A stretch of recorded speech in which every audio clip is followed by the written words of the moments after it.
Ever wonder how to talk to an AI and get exactly what you want? Let's dive into the simplest, most direct way to do it, called zero-shot prompting. It's the first trick every AI user should know. So, what is zero-shot prompting? Imagine you're talking to a super smart assistant. You don't give them a practice run. You just give them a task. That's zero-shot. You ask a question like, "What is net?" Or give a command like, "Convert this JSON to a C hash class," and you rely completely on the AI's existing knowledge to figure it out. No examples, no hand-holding, it's a straight-up conversation. But here's a pro tip. To get better results, you need to be direct.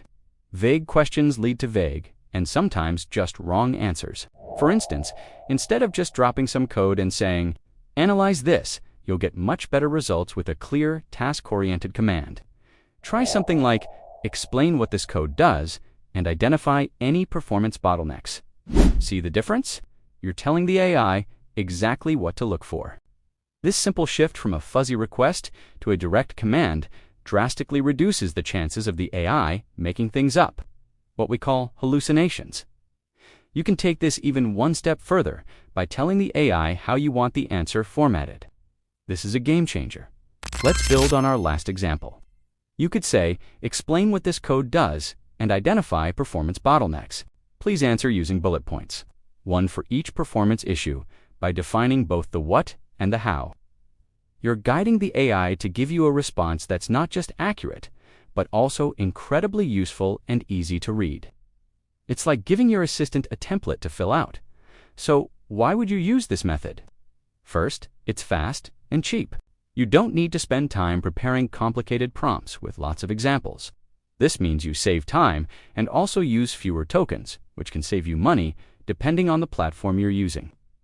Zero-shot is fantastic for standard everyday tasks, and it's perfect for quick experiments to see what an AI is capable of right out of the box. It's your go-to for rapid-fire questions and initial testing. However, this convenience comes with some important trade-offs. The biggest one is that you're completely at the mercy of the model's pre-training. If your task is very specific or requires knowledge the AI wasn't trained on, it might not understand your intent. Zero-shot often struggles with really complex, niche, or unusual tasks that need specialized domain logic. It's like asking a general knowledge whiz a question only a heart surgeon could answer. And here's the most critical thing to watch out for. The AI can be confidently wrong. It might generate content that is factually incorrect, but deliver it with a tone of absolute certainty. This is why you always need to double-check the answers, especially for important tasks. Think of the AI as a brilliant, but sometimes overconfident intern. You trust them to get a draft done, but you always review their work before sending it to the client. To sum it up, zero-shot prompting is your gateway into the world of AI interaction. It's simple, efficient, and powerful for a wide range of tasks. The key is to be direct, specific, and clear about your desired format. But remember its limitations.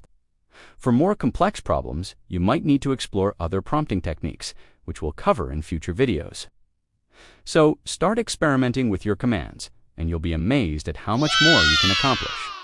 Thanks so much for watching. If you found this helpful, give this video a thumbs up and hit that subscribe button for more tips on mastering AI.